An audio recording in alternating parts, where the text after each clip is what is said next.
Okay, it's 9 o'clock, so I'll call the meeting of the Finance and Budget Committee to order. Ask that those online mute their phones, please. Clerk, would you please call the roll? Leonard, Here. Allen, Iqbal, Iqbal present. Sanchez, Surges, Thomas. Surge is present. Thank you. O'Shea. Here, Ms. Thomas, are you here? All right, we have 4 people that responded here, so we do have a quorum. We can proceed. The first item, number 2, is our approval of our minutes from July 29th. Entertain a motion. Mr. Leonard moves. Is there a second?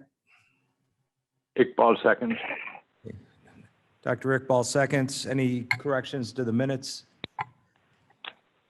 Hearing none, clerk, please call the roll. Leonard, Yes. Iqbal, Iqbal, yes. Surges, Surges, yes. O'Shea. Yes. Minutes are approved. Public comment, there is no one in the audience at the meeting today.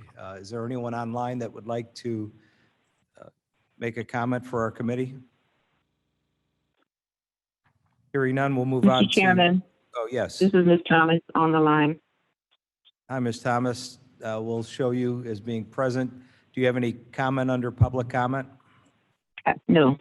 All right, thank you. All right, we'll move to the treasurer's report. Mr. Rickert, good morning. Good morning. Before you have the Treasurer's weighted average investment yield report. The average interest earnings for July was 0.72%. As you probably noticed, based on news reports and our monthly report, that interest rates are continuing to drop. We are seeing all investments across the board coming in at about 10 basis points for future investment. So that means as we roll off our current investments in securities, our rates will continue to drop and will be down comparable to the other 3 indicators. As far as projections for year end, we did start the year with a surplus in our projected budget balance. We're now currently averaging about a $50,000 negative balance per month.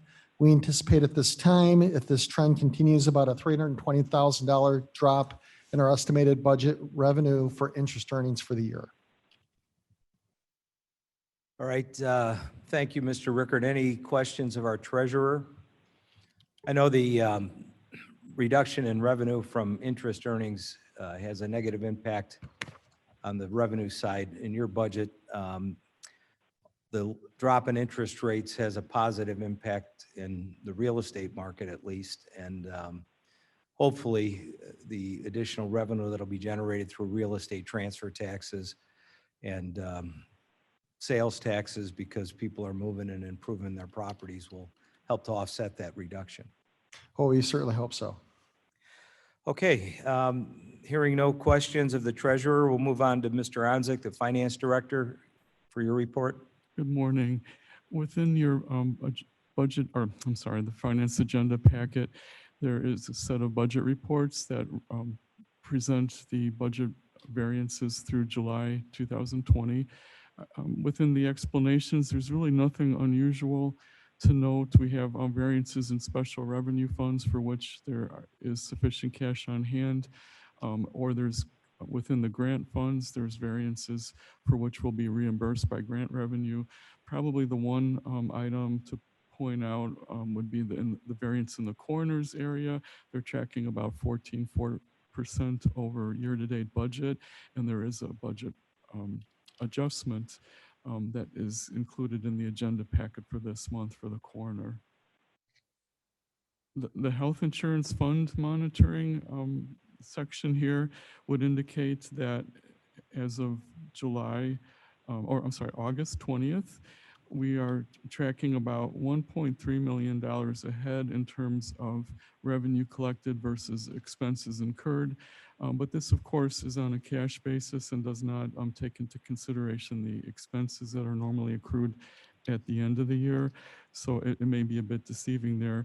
But if you do look at the cash, the balance is almost $5.4 million, which it has been hovering around this whole past year with a little bit, minor variations up or down.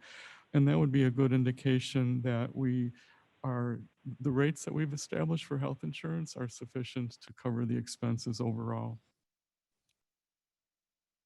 If we look at the shared and direct state tax revenue, our variances have improved for this month compared to budget. We're $873,000 below budget, but last month there were just over, I think $1.1 million was a negative variance, but that was all related to state income tax revenue. And as Mr. Hansen had pointed out last month, because of the delay in collection of state income tax, since the deadline had been moved to July, we did not see that collection until the month of August for the county. And so that added collection brought the variance actually to a favorable variance of 290,000 year to date for for income tax revenue. So again, we're still tracking below budget, and that's primarily due to sales tax revenue, with showing the impact of the COVID-19 on the economy. And then we're also, compared to last year, about 700,000 below what we collected. So we'll continue to monitor that, and I would expect that the sales tax variances would continue to worsen through the year. And local use tax is actually improving, and that's probably because of the additional online sales that are occurring because of the shutdown and the stay-at-home orders that have been in place. Court security fee revenue, although the fees were increased as of April 1st, and we should have started to see an improvement there, they're still continuing to run about 44% below budget, but we think now this is the impact, it's reflecting the impact of COVID-19 with the court shutdown, and now there's this delay and a reduction in court fees being collected as a result of that. So we did not see the improvement that we hope to see by increasing the rate itself. Cannabis tax, as far as the county share of state cannabis tax, we did receive another payment from the state, and it's just a small amount of $3,351. So year-to-date collection so far is $21,000. I think it's next month when we'll start to see the county's tax revenue starting to come in from that, so we'll be watching for that. The general fund contingency balance remains the same, but if the budget adjustment for the coroner is approved, that'll bring it down to $626,000. I do have within the report on a little update on the capital funds. I've split it out into that which pertains to the building management, for information technology, and the multi-use facility. So for building management, we're 31% expended. For information technology, 36% expended. And for the multi-use facility, it's 21% of the budget is expended. I'll reserve my comments on the FY21 budget there's a separate agenda item that when we get to that, I have a small presentation that I updated last night for you. So now I could turn it over to the purchasing director for a brief summary of the purchasing activity. Thank you. Good morning. Purchasing staff worked on the following bids and requests for proposals during the month of July. Lawn and landscaping services for building management, window washing services for building management, architectural engineering and construction manager at risk consultant for building management. 21 bids and RFPs are currently at various stages in the procurement process. There were no quote savings in July. The bid savings for RFP for in-car camera systems was estimated at $12,196. Building HVAC upgrade for building C was $102,353. Bid savings total in July was $144,283. Fiscal year-to-date total cost savings is $1,118,122. There's a correction to the vehicle auctions that were sold in June. There was a vehicle that was mistakenly left off the spreadsheet for $8,600 that was sold for KDOT. It was a 2014 Ford Explorer that was left off, mistakenly left off the report. The corrected net auction sales for June was $35,031. There were no auction sales in July, and that concludes my report. I'd be happy to answer any questions. Any questions? Hearing none, Mr. Onzig? Thank you. Yes, so I did prepare a little presentation that's an update for the general fund budget. And so now this would reflect everything that we know of that has been incorporated into the budget now that all the budget presentations have been presented to the county board through committee of the whole meetings. The budget gap stands at almost $14.6 million. There's $10.2 million less revenue being budgeted for 2021 as had been in 2020. And there's almost $4.4 million of expenses included for 2021. This slide then would show you on the revenue side by department in descending order the variances. So there's almost $8.4 million less general government revenue budgeted. A large portion of that has to do with COVID-19 continued impact on the economy in terms of sales tax, income tax, and other county revenues, court fees, et cetera.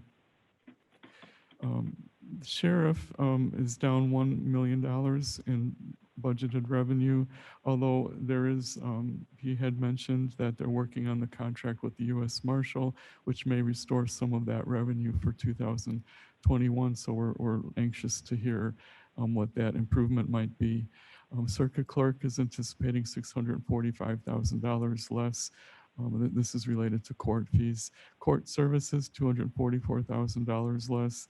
The county board reduction, that has to do really with the riverboat reduction, and then a slight reduction in gathering fee permits. County clerk is projecting down 55,000 and onward. Really the only improvement then would be a small improvement in the state's attorney's area, and then recorders budgeting 218,000 more. So all of that combined is a $10.2 million reduction. On the expenditure side, this is in a descending order of an increase in expenses. And obviously you can see building management, state's attorney are the highest increases. Other countywide expenses, the 660,000, really that has to do with transfer. The $320,000 of that is the transfer to help set aside funding for the biennial election. The other increase has to do with maintenance fees for software that's for countywide use. For example, within the New World accounting software and those types of softwares. The coroner's asking for 271,000 more. County clerk, 232,000. Mr. Sherwin explained a lot of that has to do with the increased election expense they're anticipating even into next year. The contingency, we're restoring that. We had we started out the year of 2020 with a $1,050,000 contingency. It's now down to 869,000. So we need to bring that back up. So that's what the $180,000 increase is there.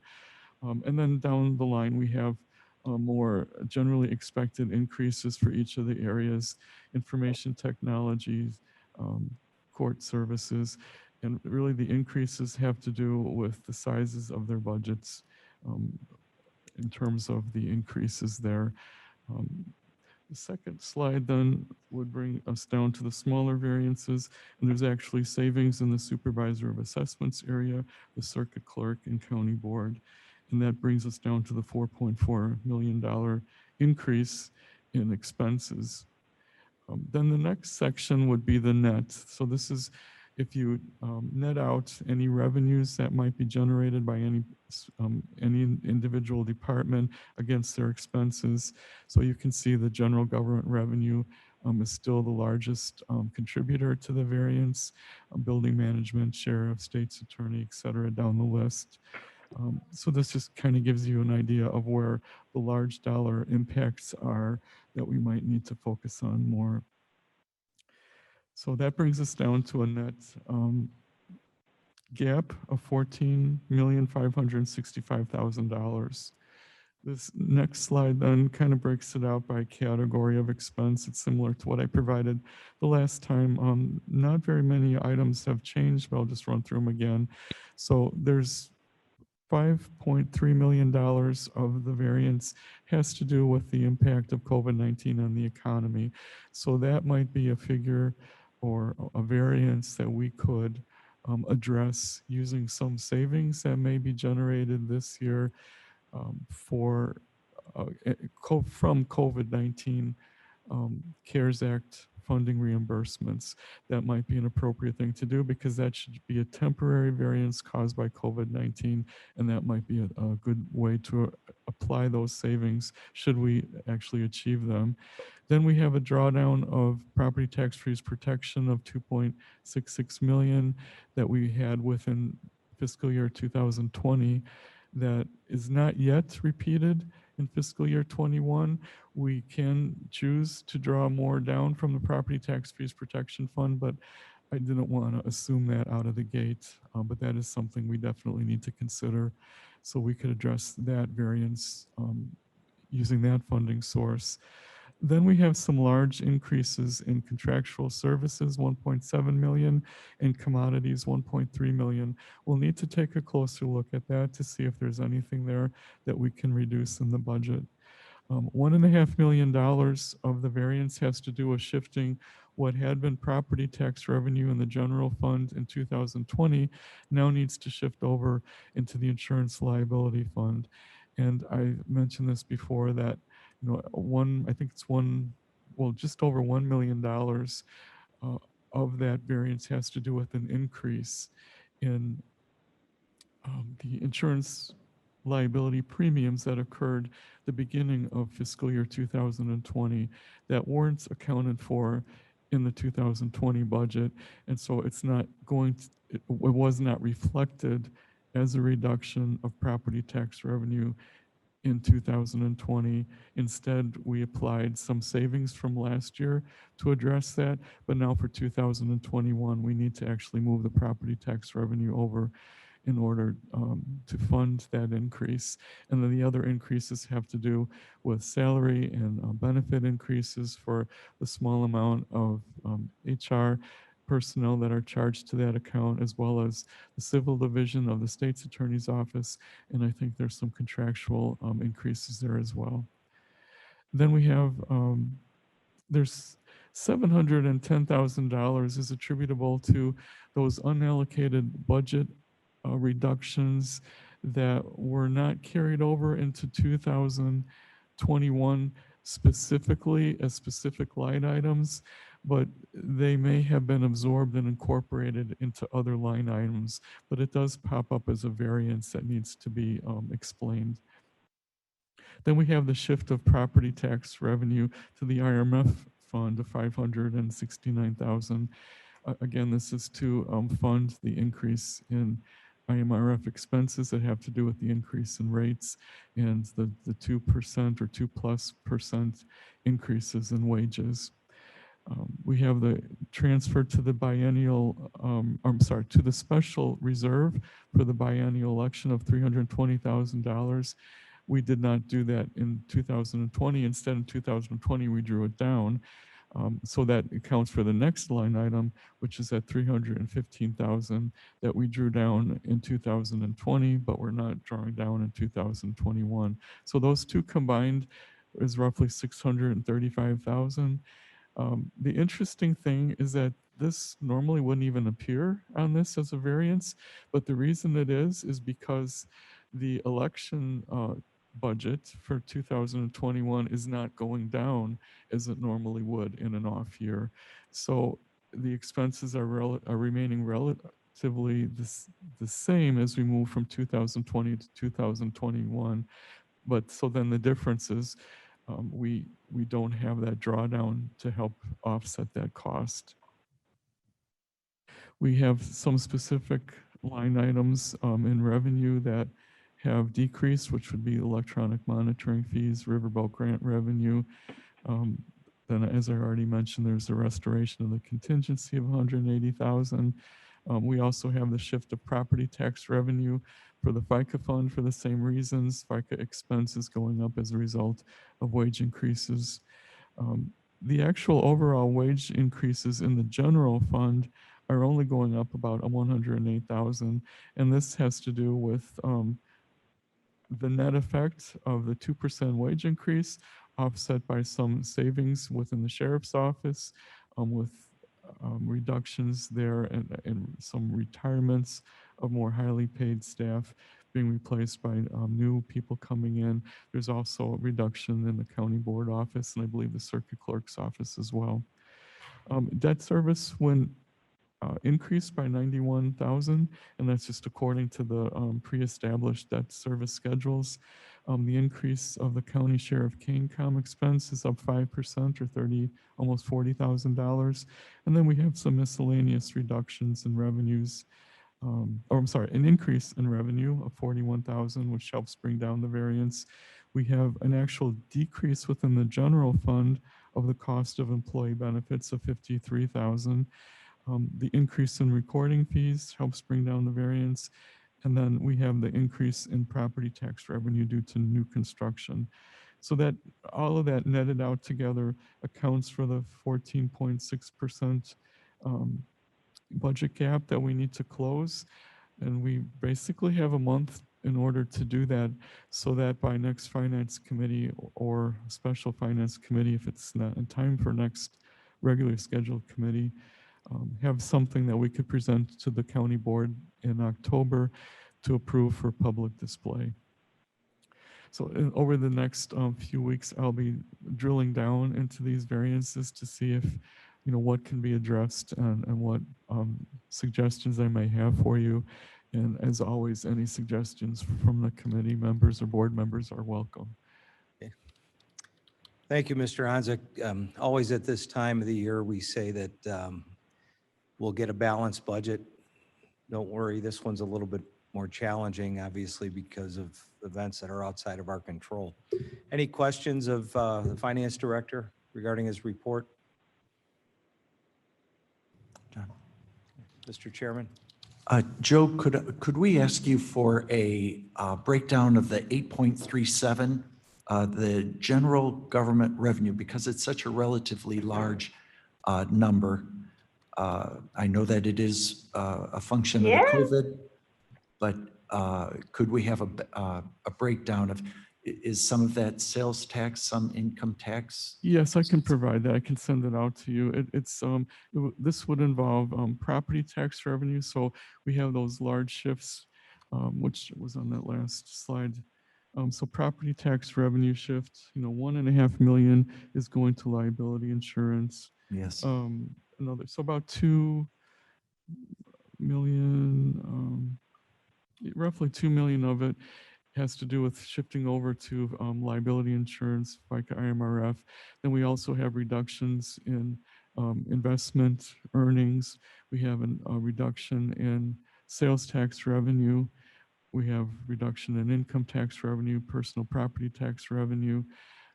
So those are the primary drivers there. That makes sense.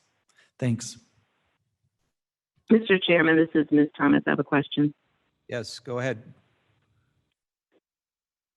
Looking at the reduction in the county board budget, this 81,000, can you explain where the reduction is achieved?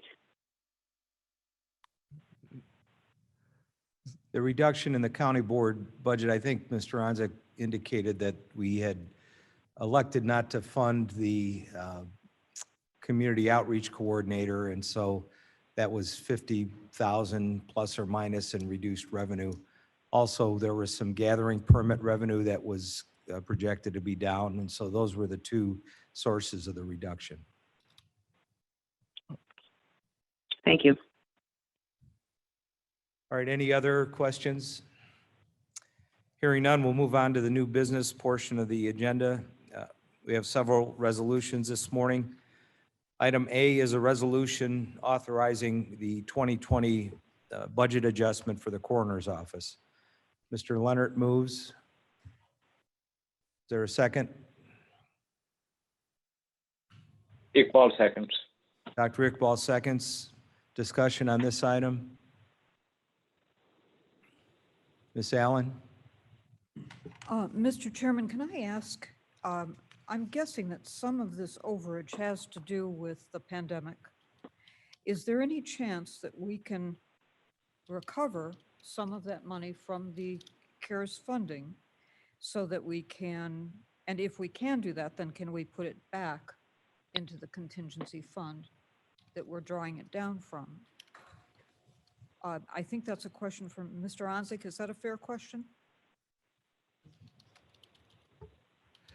I don't know the answer to that. We'd have to get some more information in terms of eligibility.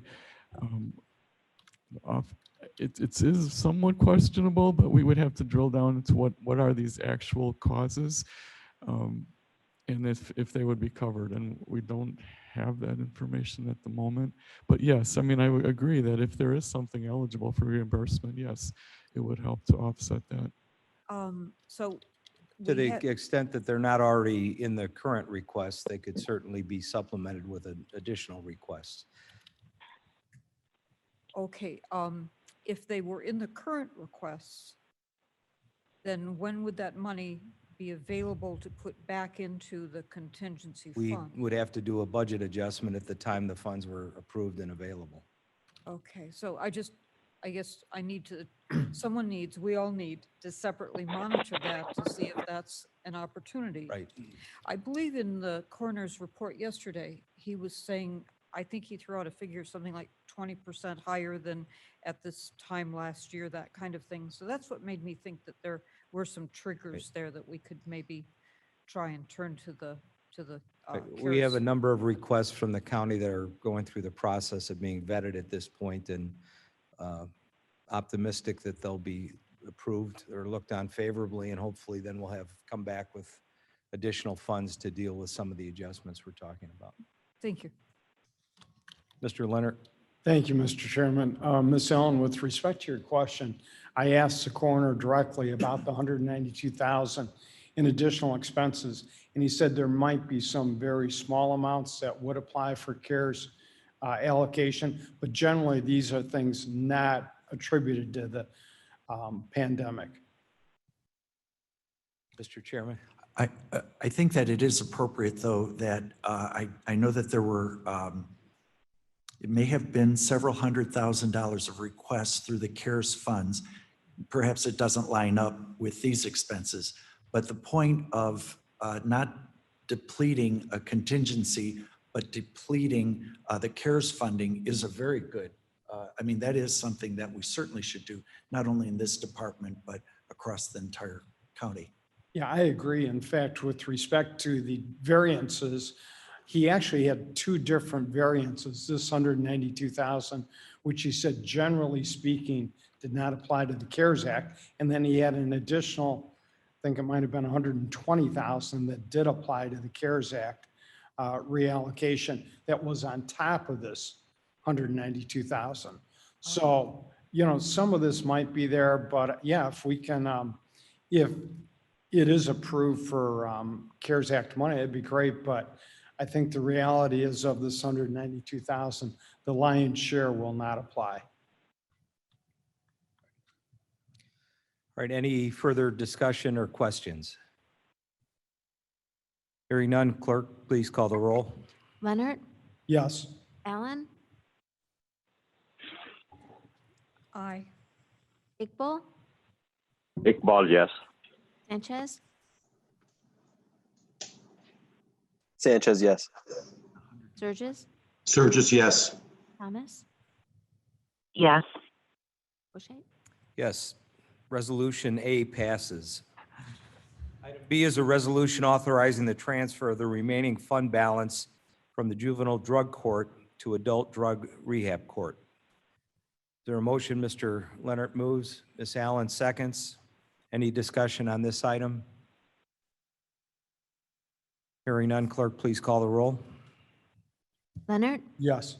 Allen, Aye. Iqbal, Iqbal, yes. Sanchez, Yes. Sturgis, Sturgis, yes. Thomas, Yes. O'Shea.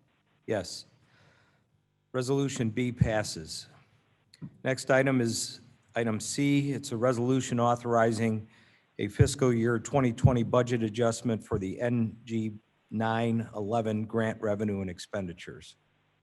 Ms. Allen moves, Mr. Leonard seconds. Discussion on this item? Hearing none, please call the roll. Leonard, Yes. Allen, Aye. Iqbal, Iqbal, yes. Sanchez, Yes. Sturgis, Yes. Thomas, Yes. O'Shea. Yes. Resolution C is approved. Resolution D is a resolution approving a fiscal year 2020 budget adjustment for the JJC Farm to School program. Mr. Leonard moves. Ms. Allen seconds. Discussion? Hearing none, Mr. clerk. Oh, yes. Mr. Chairman, Mr. Sturgis, could you just describe what this one is a little bit? Janice Hill is here in the audience, and she will address your question. Sure. This is a farm to school grant that we've had for, this is the second year of a 3-year grant, and we're making adjustments, no change in the overall amount, just some changes so that we can have more program and more equipment to be able to do more programming. There was an adjustment in staff, reduction in staff hours, so we're able to have more equipment for the students to be able to do more indoor farming and outdoor farming. Thank you so much. Welcome. Any further questions or comments? Hearing none, clerk, please call the roll. Leonard, Yes. Allen, Aye. Iqbal, Iqbal, yes. Sanchez, Yes. Sturgis, Sturgis, yes. Thomas, Yes. O'Shea. Yes. Resolution D is approved.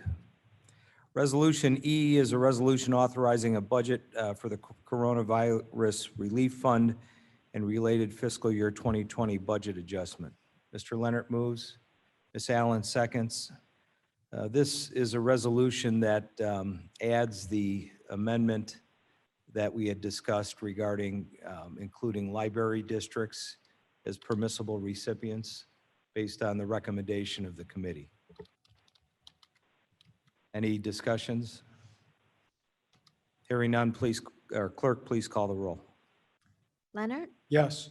Allen, Aye. Iqbal, Iqbal, yes. Sanchez, Yes. Sturgis, Sturgis, yes. Thomas, Yes. O'Shea. Yes, Resolution E is approved. Next item is Resolution F on our agenda. This is a resolution accepting the Compure Financial Grant and approving the fiscal year 2020 budget adjustment for the Farmer Mini Grant Program. Mr. Leonard moves, Ms. Allen seconds. Discussion? Hearing none, clerk, please call the roll. Leonard, Yes. Allen, Aye. Iqbal, Iqbal, yes. Sanchez, Yes. Sturgis, Sturgis, yes. Thomas, Yes. Yes. Resolution F is approved. Next item is item G. It's a resolution authorizing the county board chairman and county clerk to enter into grant agreements. Ms. Allen moves, Mr. Leonard seconds. Discussion? Hearing none, clerk, please call the roll. Leonard, Yes. Allen, Aye. Iqbal, Iqbal, yes. Sanchez, Yes. Sturgis, Sturgis, yes. Thomas, Yes. O'Shea. Yes. Resolution G is approved. Next item is item H. It's a resolution authorizing intergovernmental agreement with the State of Illinois Department of Human Services in connection with the Juvenile Justice Council grant. Ms. Allen moves, Mr. Leonard seconds. Discussion. Hearing none, clerk, please call the roll. Leonard, Yes. Allen. Aye. Iqbal, Iqbal, yes. Sanchez, Yes. Sturgis, Surges, yes. Thomas, Yes. O'Shea. Yes. Resolution H is approved. Next resolution is item I. It's a resolution authorizing the purchase to replace the damaged hazardous materials and devices magazine along with proper protective berm. Mr. Leonard moves, Ms. Allen seconds. Discussion. Hearing none, clerk, please call the roll. Leonard, Yes. Allen. Aye. Iqbal, Iqbal, yes. Sanchez, Yes. Sturgis, Surges, yes. Thomas, Yes. O'Shea. Yes. Resolution I is approved. Next item is item J. It's an ordinance providing for the issuance of taxable PACE revenue notes of the County of Kane for the purpose of financing projects relating to the clean energy program. Is there a motion on this? Ms. Allen moves, Mr. Leonard seconds. Any discussion? Mr. Chairman? Thank you. Is Mark Van Kerkhoff by any chance available on the phone? Okay. The question on this one, Mark was able to surface, there was an error in some initial paperwork that would have cost the county, I think, about $40,000 in a fee that was due us. And I just wanted to make sure that any part of this, that it was a project in the southern portion of the county, and just wanted to make sure that all the paperwork is correct on that. So let's see, probably Finance Department with the committee's permission, we would ask the Finance Department just to confirm with Mr. Van Kerkhoff that anything that has to do with accurate fees accruing back to us is taken care of. Right. And we can address that as we move this to, if this moves forward to at executive committee, if there's any adjustments that need to be made. Ms. Allen? I had the question too. I know that we have gone through this drill before. So my question is do we renew the resolution when a particular project comes up again, or is this like an annual renewal of the program? My guess is, I don't know the answer, but it's not unusual that we would adopt an ordinance each time there's an issuance of certain debt instruments, whether they're bonds or notes. Okay. And probably this is required to comply with the federal or state regulations in connection with those Well, issuances. there wasn't, unless I missed it, and I certainly could have, but I didn't see a project in the package at all. So it seemed like it was just a vague reauthorization, and that's why I'm asking the question. Why don't we get that clarification from Mark Van Kerkhoff, Sure. as he gets us the clarification for the chairman's question as well. Thank you. Any further questions or comments? Hearing none, clerk, please call the roll. Leonard, Yes. Allen. Aye. Iqbal, Iqbal, yes. Sanchez, Yes. Sturgis, Surges, yes. Thomas, Yes. O'Shea. Yes, ordinance under number J is approved, subject to being discussed further at exec or tabled if necessary to get the answers that have been raised here. All right, the next item is item K. It's an authorization of an amendment to the Fifth Third Bank Commercial Card Program. Mr. Leonard moves, Ms. Allen seconds. Discussion. Hearing none, clerk, please call the roll. Leonard, Yes. Allen. Aye. Iqbal, Iqbal, yes. Sanchez, Yes. Sturgis, Surges, yes. Thomas, Yes. Yes. Resolution K is approved. Next item is item L. It's a resolution authorizing an extended contract with Huddleston McBride Land Drainage Services for 2021. Ms. Allen moves, Mr. Leonard seconds. Discussion. I know they help us with a lot of our drainage projects. Yeah. Right. Hearing none, clerk, please call the roll. Leonard, Yes. Allen, Iqbal, Iqbal, yes. Sanchez, Yes. Sturgis, Surges, yes. Thomas, Yes. O'Shea. Yes, Resolution L is approved. Next resolution is letter M. It's a resolution authorizing the entry of a contract for the extension of our audit services with Baker Tilly. Mr. Leonard moves, Ms. Allen seconds. Discussion? Mr. Chairman? Okay, could someone provide some information about how long they've been in place and then how long this extension is? I believe they were in place for, let's see, the first contract, I can't remember exactly. It might have been 4 years, 5 years, I can't remember. 2016. 2016, okay. So then last year, we went out for bid again, and it was approved for a 5-year contract with a renewal needed to be authorized each year. So this coming year is the first renewal of the 5-year contract. So if all those are included together, would their engagement be approximately 9 years total? I think so, yes. Okay, thank you, Joe. We do typically evaluate our audit services contract and various, we will make changes. I think we've gone through this process. The current setup allows the board to determine annually whether that extension is going to be granted. All right, any further discussion? Hearing none, clerk, please call the roll. Leonard, Yes. Allen, Aye. Iqbal, Iqbal, yes. Sanchez, Yes.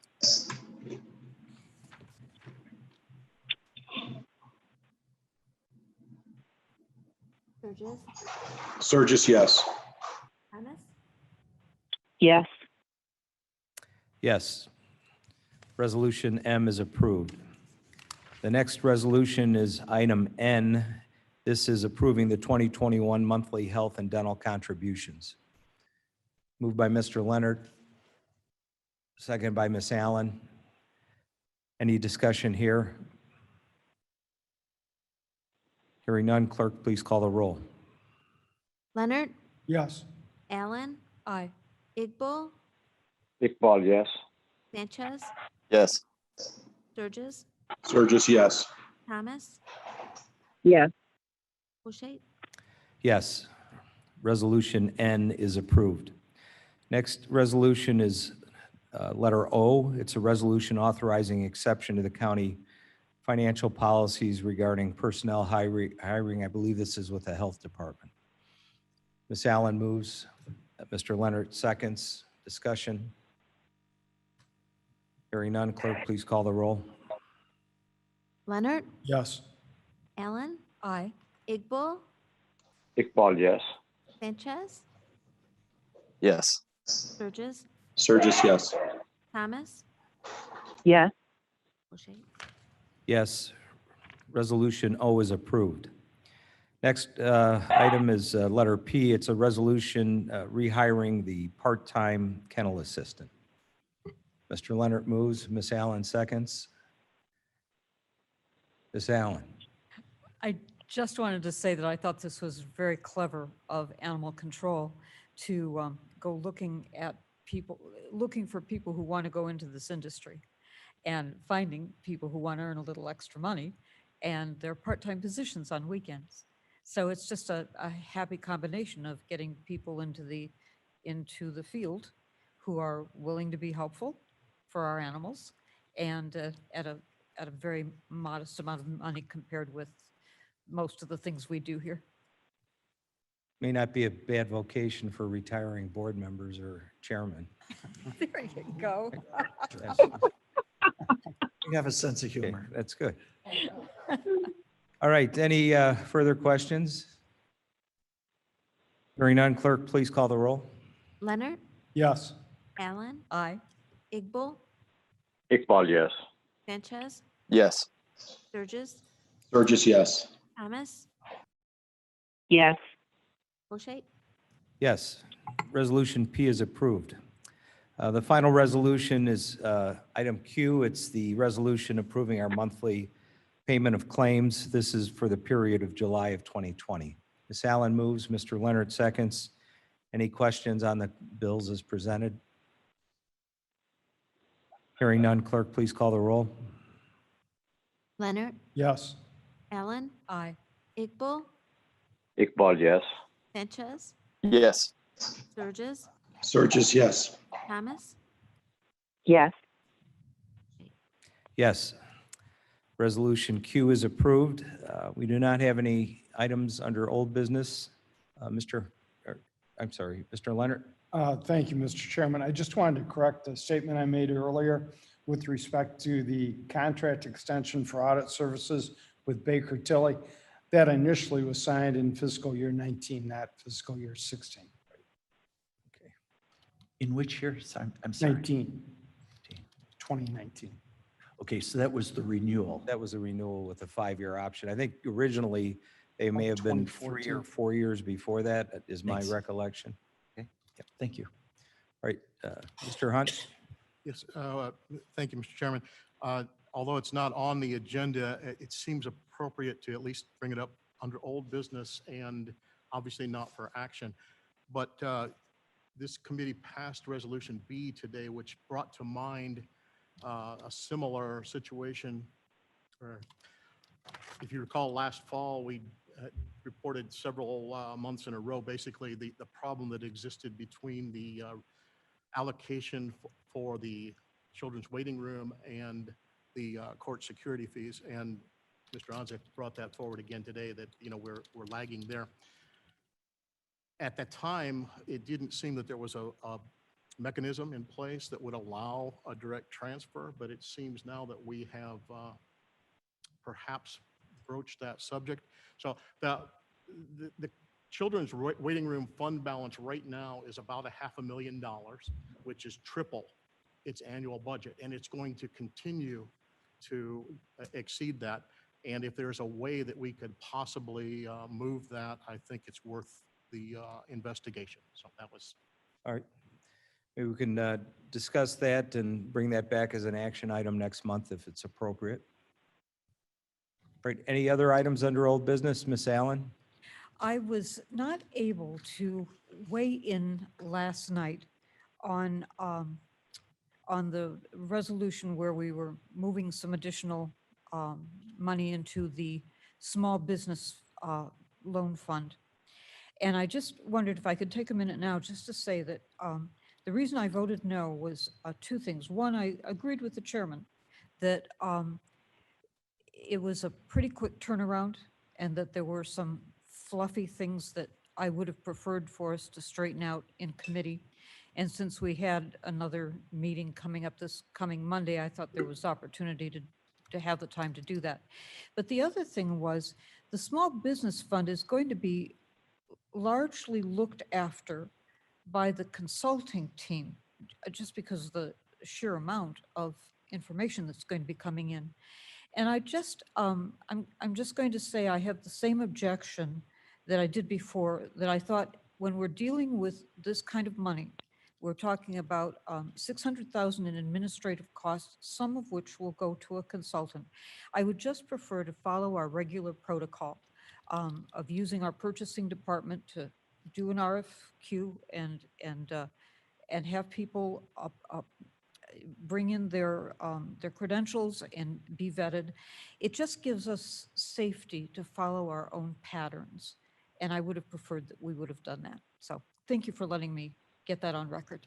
Okay. Any other comments under old business, Mr. Chairman? I think that just following that thought, the question really is just one. There's a whole series of decisions that are being made and have been made.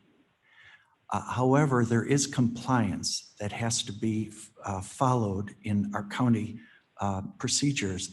And the one is did the KEB, and I don't object in any way to any decision. It's just, when will we see the package that KEB responded to the RFP that was due on July 24th, that we were told at a CAC meeting on July 27th that it had basically come in late, that both had come in late versus a noon deadline. So the question is just, when will we see when we received the KEB proposal, the response to the RFP?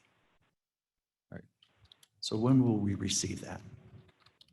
Is that a rhetorical question or a specific question? It is a specific, and because you serve in both capacities as both Right. chairman here and chairman of CAC. I will discuss it with the state's attorney. As you know, the state's attorney, under his own authority, engaged the entity to act as our consultant. There were two entities that were vying for the position, both of whom ostensibly were qualified to do the work. The state's attorney elected to choose one of the two entities to go forward.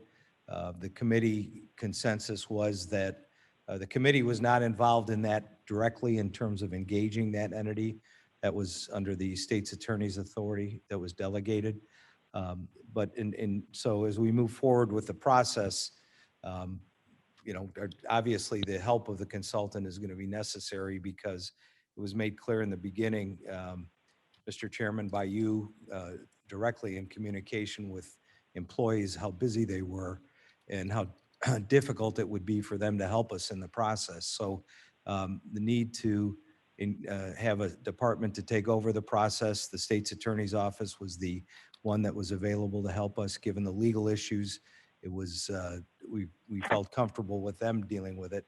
And then because of the challenge that staff was having in helping us with this, because they had to do their other job full time, we thought it was necessary to engage an outside party.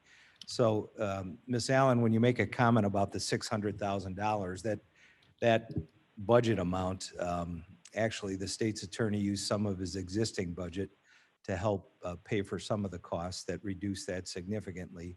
And I think the total engagement with a consultant is in the $200,000 to $300,000 range, not $600,000. So the hope is that, the other amount would be funds that we would be able to pay our staff for the time that they put into it, just like we do with every other grant program. We have CDBG. But to answer the specific question that the chairman answered, I don't have that information available today. I'll request it from the state's attorney's office, and hopefully we'll have it available soon. Okay, several items, whether it's 600,000 or 300,000, it's a lot of money.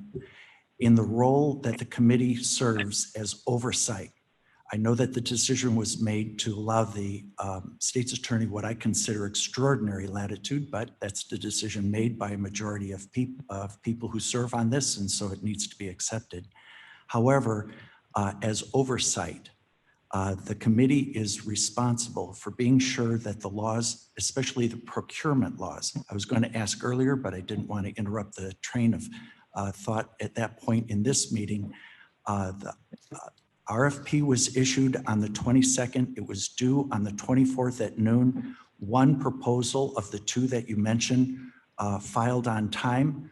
We don't know yet whether the second one was filed on time.